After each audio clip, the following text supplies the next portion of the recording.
commencer notre étude aujourd'hui et nous allons voir comment notre Dieu est tellement puissant et souverain. Avant de faire ça, comme est notre tradition, remercions Dieu pour le bienfait que nous avons d'avoir les Écritures. Vous pouvez le dire avec moi. Seigneur, notre Dieu, le roi tout-puissant de l'univers, toi qui nous as donné la parole de la vérité, qui a semé parmi nous la vie éternelle, nous voulons bénir ton nom, Seigneur, notre Dieu, toi qui nous donnes la joie d'avoir les Écritures. Amen. Amen. Alors, s'il vous plaît, ouvrons nos Bibles au chapitre 14 du livre de l'Exemple. J'ai donné à mon message le titre « Un miracle et un cantique » pour faire référence à un des miracles les plus connus à travers le monde, l'ouverture de la mer Rouge, et aussi, on va parler du Cantique de Moïse, la première chanson qui nous est enregistrée dans la Bible, après que les Israélites ont eu la victoire sur les Égyptiens par la puissance de Dieu. Bien, pourquoi la raison pour que le cantique de Moïse, pourquoi c'est important d'en parler? Entre autres, c'est parce qu'il sera chanté par les croyants de toutes les nations lorsque la victoire de Dieu arrivera finalement après les 7 ans de tribulation et dont on voit aujourd'hui que les prophéties sont en train d'amener vers là-bas. Nous lisons dans l'Apocalypse qu'une fois que les croyants seront au ciel, Apocalypse 15.3 dit « Et ils chantent le cantique de Moïse, le serviteur de Dieu, et le cantique de l'agneau. » Donc, on voit ces deux cantiques sont chantés par autant les saints qui ont été martyrisés parce qu'ils n'ont pas accepté la marque et le nom de la bête, et que les autres qui étaient déjà au ciel à ce moment-là. Donc, on voit le message de l'Exode, et ce n'est pas un vieux message qui n'a plus d'importance aujourd'hui ou de conséquences aujourd'hui. C'est quelque chose qui nous montre une grande leçon. Je me souviens d'avoir lu une histoire à propos d'une dame qui était une évangéliste en Chine et qui a été encouragée par un mot d'une jeune fille durant sa mission ou son ministère. Cette femme s'appelait Gladys Aylward et elle a été plus de 50 ans au Japon, mais à un moment donné, en Chine, jusqu'à ce que les Japonais envahissent sa ville. Et elle avait s'occupé de 100 orphelins, trouver de la nourriture, etc., des amener en sécurité. Et à un moment donné, il y a une petite fille de 13 ans qui lui a rappelé l'histoire de Moïse et des Israélites qui ont traversé la mer Rouge. Et elle a dit à l'évangéliste, la dame un peu découragée, cette histoire. Mais cette dame a dit, mais je ne suis pas Moïse.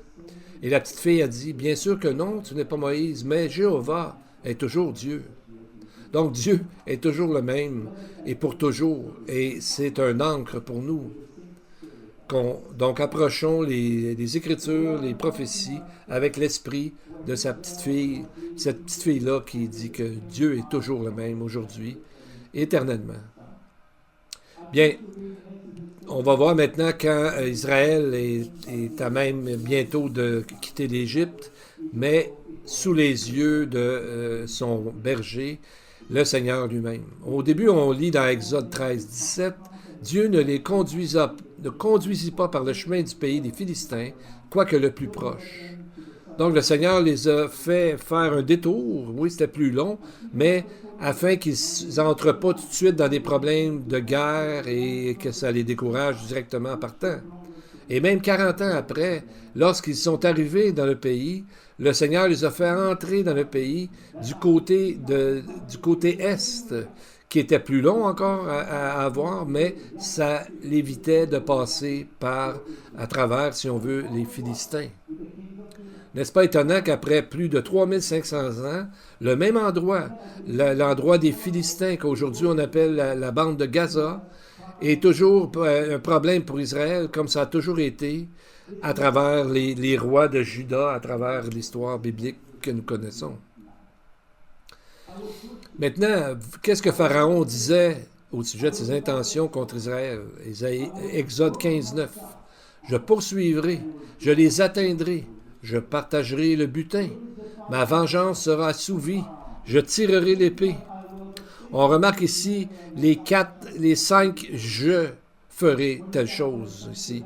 Les mêmes que Satan, on nous décrit ces mots. Le Satan, dans sa chute, il a dit, le type, c'était le roi, mais derrière lui, c'était Satan directement. Ésaïe 14, 13, qui a dit « Je monterai au ciel, j'élèverai mon trône au-dessus des étoiles de Dieu, je m'assiérai sur la montagne de l'assemblée, à l'extrémité du septentrion.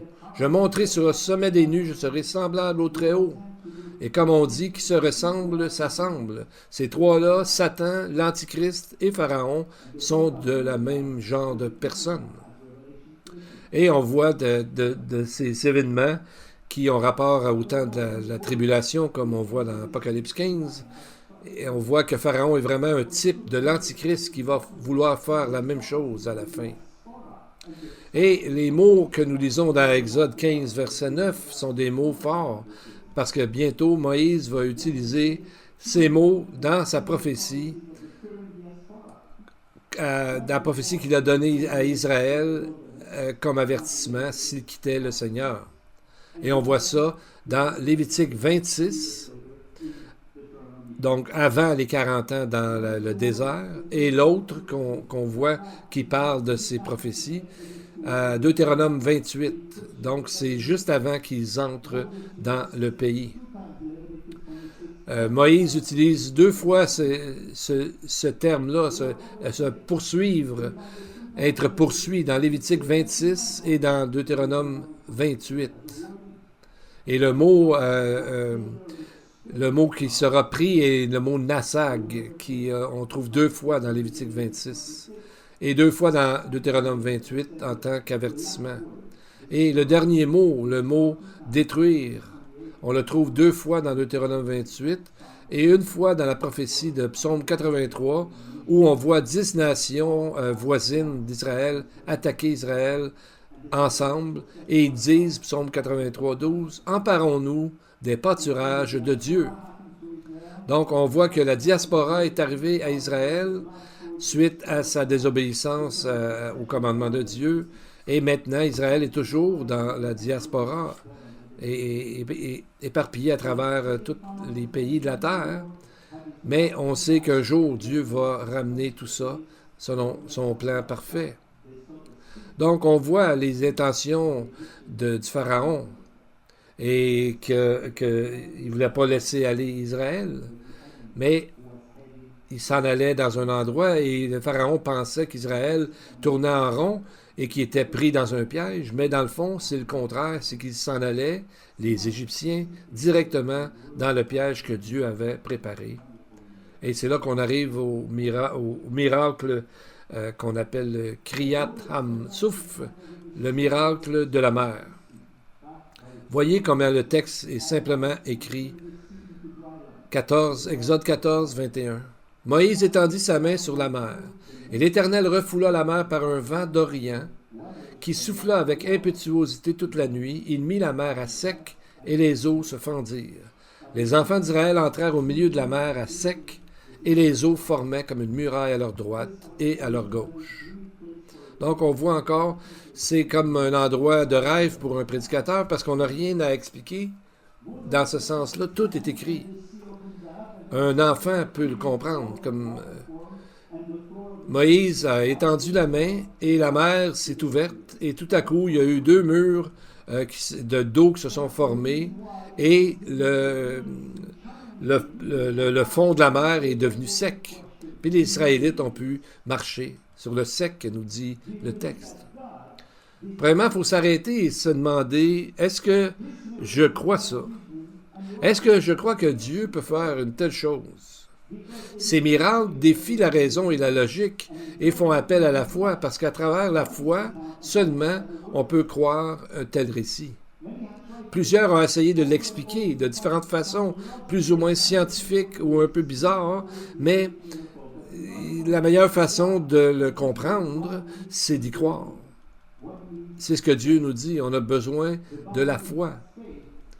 La Bible nous définit la foi comme étant l'assurance des choses qu'on ne voit pas et la conviction des choses qui n'ont pas encore eu lieu. Prenez note de ces deux mots, l'assurance et la conviction. Comme on a étudié dans une étude au milieu de la semaine, l'assurance, en grec, c'est le mot hypostasis, qui fait appel à une certaine chose qui à ce moment-là, appelait même un document légal. Et la conviction est un mot utilisé pour décrire ce qui a déjà été prouvé, qui a déjà été testé et examiné de tous les côtés. Donc, c'est aussi certain et vrai que Dieu l'est pour les croyants. La foi, c'est pas un sentiment un peu étrange là, qui est pas oui, c'est pas compréhensible par la logique, mais ce n'est pas quelque chose de juste qui fait flotter. C'est basé sur ce que Dieu est, sur ce que Dieu a déjà fait. Jésus lui-même a dit, Matthieu 18, « Si vous ne vous convertissez, si vous ne devenez comme ces petits-enfants, vous n'entrerez pas dans le royaume des cieux. » Donc la foi, c'est vraiment comme ça. C'est comme être un enfant. Avez-vous déjà parlé du plan du salut ou de Dieu à un enfant? Pour eux, c'est tellement naturel, c'est tellement vrai. Comme Paul dit dans Romains 1, nous naissons avec une connaissance de Dieu. C'est par la suite que nous-mêmes, on décide de l'oublier. Et c'est une bénédiction de voir les enfants écouter ce qui a rapport avec Dieu. Et vous rappelez les premiers mots de la Bible? Au commencement, Dieu. Dieu n'explique pas qui il est, d'où il vient, puis ça fait combien de temps qu'il a préparé. Il dit, Dieu, je suis là, au commencement, je suis là. Quiconque ouvre la Bible et s'attend à voir de merveilleuses choses parce que Dieu déclare au commencement que c'est lui qui a tout fait. Puis Hébreux 11.6, qui parle aussi de la foi, le texte d'Hébreux 11, dit, il est le rémunérateur, Dieu est le rémunérateur de ceux qui le cherchent. Donc, c'est à travers la foi qu'on passe des ténèbres à la lumière, comme le salut en Dieu. C'est par la foi qu'on croit et ensuite, Dieu fait ce qu'il a promis de faire. Maintenant, il faut regarder quelque chose par rapport à l'événement de la mer Rouge. Dans quelle direction le vent est arrivé qui a séparé les eaux?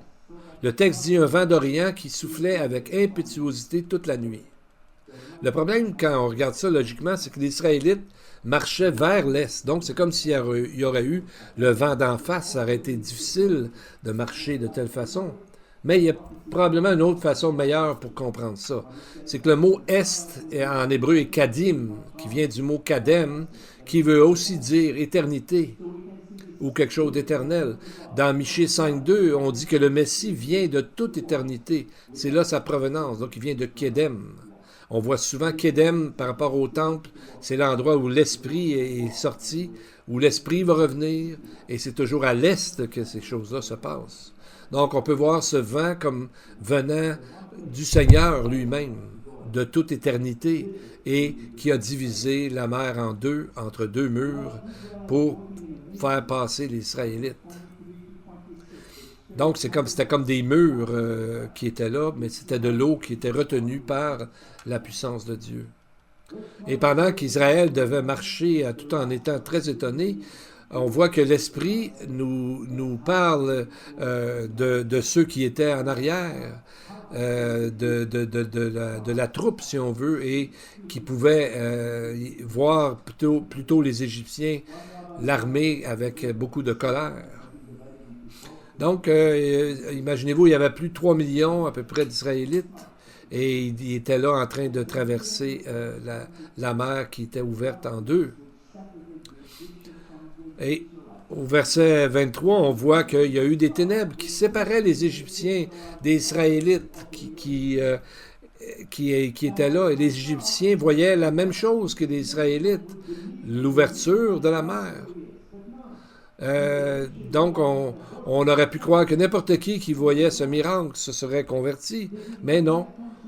Parce que quand on ne veut pas vraiment croire à Dieu, bien, on va se fier à quoi? Comme ces Égyptiens, à nos chevaux, à nos forces, à nos chariots, et donc, ça ne fonctionnera pas. Donc, on voit qu'il ne pouvait pas aller très loin parce qu'il fallait qu'il aille par en avant, mais on voit dans le texte, au verset 25, en parlant de Dieu, qu'il ôta les roues de leurs chars et en rendit la marche difficile. Donc, on voit que c'est probablement que l'eau avait peut-être recommencé un peu à revenir, mais on voit que les chariots restaient pris. Vous savez, c'est difficile de marcher dans la boue, même quand il n'y a pas d'eau. Imaginez-vous que les chariots, donc ça devait briser leurs roues, etc., ne pouvaient pas continuer comme ça. Dans le Cantique de Moïse, dans le prochain chapitre que nous allons voir la prochaine fois, il est décrit ce moment au verset 5 du chapitre 15. Les flots les ont couverts, en parlant des Égyptiens. Ils sont descendus au fond des eaux comme une pierre. Donc, c'est juste avant que, dans le fond, ils sont descendus au fond des eaux, puis ensuite les flots les ont couverts. Et ce qui est intéressant, c'est quand on parle des flots, le mot en hébreu est vraiment le mot terom. Le même mot terom qui est décrit lorsque, juste avant le déluge, les sources d'eau se sont mis à ouvrir et ensuite toute la terre a été couverte d'eau. C'est la même image ici. Et voyez ce qu'ils ont dit les Égyptiens, verset 25. « Fuyons devant Israël, car l'Éternel combat pour lui contre les Égyptiens, donc contre nous. » Il aurait dû dire, on va reconnaître le Seigneur comme sauveur. En voyant tout ça, ils ont vu la même chose que les Juifs. Mais on voit qu'ils n'ont pas à cœur de croire. Et ils savent qui il est, parce qu'il nomme même dans le texte, il nomme Dieu par son nom propre, Yud-He-Vav-He, donc J-H-V-H. Donc, ils ont reconnu que c'était lui, ils ont reconnu sa puissance, mais ils ne l'ont pas reconnu comme sauveur. Et c'est ça qui, malheureusement, est la leçon de leur mort, c'est qu'ils n'ont pas vraiment fait ce qu'ils auraient pu faire, se tourner vers Dieu. Verset 26. L'Éternel dit à Moïse, « Étends ta main sur la mer et les eaux reviendront sur les Égyptiens, sur leurs chars et sur leurs cavaliers. » Donc on voit qu'ils étaient déjà engagés pour aller tuer les Juifs, mais l'eau est revenue sur eux. Dans la prophétie, la mer, mentionnée 25 fois en Exode, chapitre 14 et 15, symbolise les nations du monde, spécialement lorsqu'ils sont dans un tumulte et qu'ils résistent et qu'ils combattent même Dieu. Quand le prophète Daniel a vu 4 puissances mondiales dans Daniel chapitre 7, il venait de quel endroit? De la mer.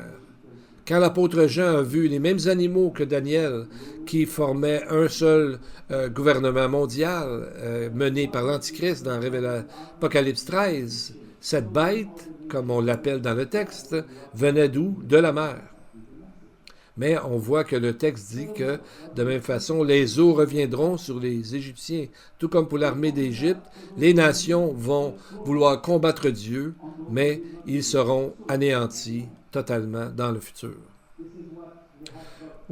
Aussi, on peut voir la mer comme un symbole de la mort, parce que cette mer s'est ouverte. Pour ceux qui sont croyants, ils ont pu passer à pied, mais les autres sont morts noyés. Et ce sera comme ça. Paul nous dit dans 1 Corinthiens 10, 1 à 2, « Frères, je ne veux pas que vous ignoriez que nos pères ont tous été sous la nuée, qu'ils ont tous passé au travers de la mer, qu'ils ont tous été baptisés en Moïse dans la nuée et dans la mer. » Comment l'apôtre Paul parle-t-il de baptême avec Moïse? Mais le baptême, c'est quand on entre dans l'eau pour symboliser la mort du Messie, qui ensuite se relève, ressuscite, qui symbolise la résurrection. Et quand on se fait baptiser, on symbolise qu'on laisse notre ancienne vie et qu'on est maintenant des enfants de Dieu pour marcher avec lui.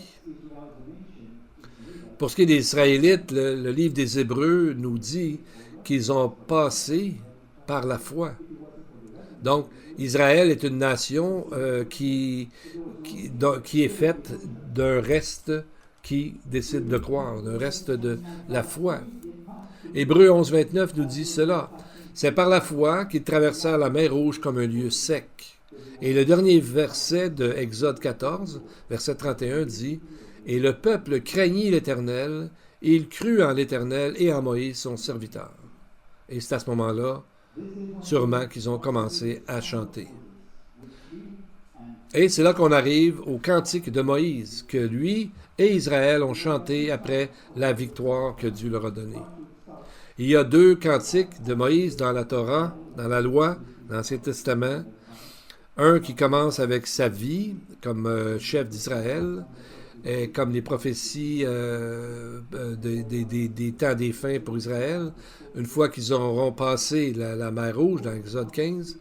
Et l'autre est quand Moïse a terminé son rôle comme leader, comme chef, et qui passe le bâton, si on veut dire, le relais à Josué, dans Deutéronome 32.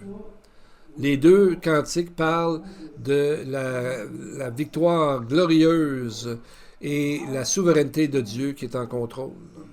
Aujourd'hui, on va juste avoir le temps de parler d'une introduction pour le premier cantique, qu'on verra les autres dans les prochaines études. Et il nous est dit que Moïse et les enfants d'Israël chantèrent ce cantique à l'Éternel. On va essayer de comprendre comment tant de personnes peuvent chanter en même temps une chanson. Ça ne le dit pas, mais il y en a qui ont essayé d'interpréter, d'imaginer comment ça peut se passer. Philon, un philosophe juif qui vivait au temps de Jésus, imaginait que les Israélites formaient 2 Moïse qui conduisait les hommes d'un bord et sa sœur Myriam les femmes. D'autres rabbins ont dit que peut-être Moïse chantait la première strophe et les autres répondaient. Mais on ne sait pas exactement. Mais cette chanson, ce cantique, était très bien connu au 1er siècle. Donc, on voit qu'il le lisait même souvent dans les fêtes. Il répétait souvent son nom. On va voir dans les versets 1 à 18 que le nom Seigneur est mentionné 10 fois. Le nom Dieu, 2 fois. Une fois au singulier, une fois au pluriel. Le mot Ata, qui veut dire you, qui veut dire toi, ou ton, votre, est mentionné 18 fois. Quand on additionne tous ces chiffres, on voit que Dieu, on fait référence à Dieu un total de 30 fois, juste à l'intérieur de 18 versets seulement. Donc on voit que l'amour de Dieu grandissait dans le cœur des gens de la nation. Parce que quand on aime quelqu'un, on dit souvent son nom. Et le nombre 30 est le chiffre bibliquement qu'on voit souvent dans les chiffres des commencements et quand Israël est prêt, comme par exemple lorsqu'ils ont commencé leur voyage dans le désert. Et c'est à 30 ans que Jésus a commencé son ministère et tout de suite, un peu comme la même image, a été amené où? Au désert pour être testé, de la même façon que l'a été Israël. Et lorsqu'on lit les premiers versets de ce cantique, on voit qu'il y a plusieurs répétitions pour mettre l'emphase sur le message et aussi pour montrer la grandeur de Dieu. Le mot est répété souvent. Premiers 2 versets du chapitre 15. Alors Moïse et les enfants d'Israël chantèrent ce cantique à l'Éternel. Ils dirent « Je chanterai à l'Éternel car il a fait éclater sa gloire. Il a précipité dans la mer le cheval et son cavalier. L'Éternel est ma force et le sujet de mes louanges. C'est lui qui m'a sauvé. Il est mon Dieu, je le célébrerai. Il est le Dieu de mon Père, je l'exalterai. » Il dit « Il est exalté, je le célébrerai. » Donc on voit les derniers mots, c'est « Il est grandement exalté ». Donc en fait en hébreu, c'est une répétition du même mot « exalté ». Ce qui fait qu'on a dit que le Seigneur, dans le Targum de Onkelos, il est dit « Le Seigneur est exalté plus que l'exaltation ». Un autre rabbin, Rashi, a écrit « Quoique je le loue sans cesse, il y a toujours davantage à ajouter ». Donc, il y a quelque chose au sujet de ce mot « exalté », « gaba » en hébreu. C'est le point le plus haut qui peut être utilisé pour dire l'exaltation au plus haut. Ésaïe 55, 9, où est-ce que Dieu nous dit que c'est le même mot ici, la même idée. Dieu dit que autant les cieux sont élevés au-dessus de la terre, autant mes voix sont élevées au-dessus de mes voix. Tu ne peux pas aller plus haut que ça. Et on voit un beau texte dans Ésaïe 53 qui en fait commence dans Ésaïe 52, qui nous donne un aperçu de la vie du Messie sur la terre. Verset 13, chapitre 52, où Dieu dit « Voici mon serviteur, prospérera, il montera, il s'élèvera bien haut. » Donc, on voit trois mots ici, montera, s'élèvera et s'élèvera bien haut. Comme on a dit en hébreu, c'est le même mot qui est répété. Le premier mot, élevé, il montera, c'est le mot rum en hébreu qui veut dire de monter, comme lorsqu'on fait une offrande à Dieu, on élevait l'offrande à Dieu. Et le deuxième mot, élevé, nassa en hébreu, ça veut dire de lever encore plus haut, une élévation plus grande. Ce mot est utilisé lorsque, par exemple, le déluge a couvert toute la terre. Le troisième mot est le mot gaba, exalté. Donc, il est répété deux fois ici dans l'Exode. C'est comme s'il disait, le texte, que le Seigneur a été monté, a été élevé, exalté au plus haut, exalté. C'est un peu comme ça qu'on pourrait le traduire, tellement que le mot est important et le mot revient. Un autre endroit, il est dit « Qui est comme toi parmi les dieux, ô Seigneur? Qui est comme toi, grand en sainteté et grand dans les louanges, qui fait des merveilles? » Donc, dans le dernier mot ici qui fait des merveilles, c'est le mot « Pélé » qu'on voit dans la prophétie d'Ésaïe 9.6 qui nous dit « On l'appellera admirable, conseiller ». Donc, ce mot « Pélé » est seulement attribué à Dieu dans toutes les Écritures de l'Ancien Testament. Dans le judaïsme, plusieurs ont vu le Messie dans ce cantique. Par exemple, le Zohar, qui est une collection d'écrits rabbiniques qui ont été mis ensemble dans le 12e siècle, il est dit ceci.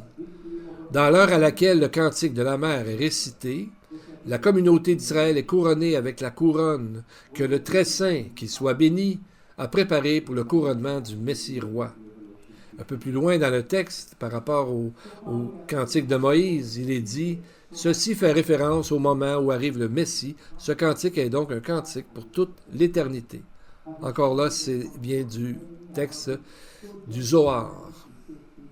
Donc, on voit que, comme dans Apocalypse chapitre 15, le cantique de Moïse sera chanté en même temps ou suivant le cantique de l'agneau. Les deux vont ensemble. Donc, on va voir ça plus en profondeur dans les prochaines études, mais on voit que Dieu les a protégés contre l'ennemi et les a emmenés, on pourrait dire presque gentiment, dans le sens qu'il a passé à travers l'eau qui était sec, et tout ça est la grande œuvre de Dieu. Notre Dieu si grand qui s'en fait tellement pour nous, qui nous protège dans toutes circonstances. Je me rappelle une histoire au sujet d'un objet très précieux qui avait été perdu, mais qu'on avait trouvé qui était en train de pendre au bout d'un précipice pris sur une branche. Et là, les gens se sont dit que seulement un petit enfant pourrait être descendu jusque-là avec une corde et aller chercher ça. Et ils ont trouvé un enfant pas très pesant, si on veut, pour l'amener jusque-là. Et quand il a regardé, le petit gars a dit non. Il a eu peur. Mais après qu'il a essayé de le persuader, à un moment donné, le garçon il a dit « je vais y aller seulement si mon père tient la corde. » Par la foi, il est allé et il est allé chercher. C'est vraiment une belle image de la foi. De la même façon, ce miracle, ce récit est là pour nous montrer qu'est-ce que nous croyons par rapport à Dieu qui tient la corde et qui nous tiendra pour toute éternité dans sa protection. Prions. Now, Heavenly Father, you did not leave this world alone, nor did you leave us alone, nor as a whole, and not a single one of us, because you love each and every one. We know that each one of us is your favorite one because you're omnipresent. Let us give praise to God on high. He is blessed and is to be blessed, for no one is like you, O Lord, for you are great in holiness and doing wonderful things today, Lord. We have seen how you take care of your people, Israel, and of all those who know you through Yeshua today. Let us praise you from the heart, and let us be pleasing to you as the fragrance of the incense in the holy place was to you and gave you rest. Bless each and everyone present here and each and everyone who is listening to this prayer. Put your healing hand on those who are sick again and who are looking for you for healing. Rest your spirit on those who are hurting, who are going through a difficult time. Give them hope, give them joy. Rest your salvation on those who desire it, so that they may be saved. Let them come and see you. And so whatever we have learned today, whatever we have read, whatever we have heard, allow your mighty word to work in us. Beshem Yeshua Mashiach, to the congregation, the Lord bless you and keep you. The Lord make his face shine upon you and be gracious to you. The Lord lift up his countenance upon you and give you peace. Amen and amen. May the Lord bless you all. Jerusalem, I have set watchmen, I have set watchmen.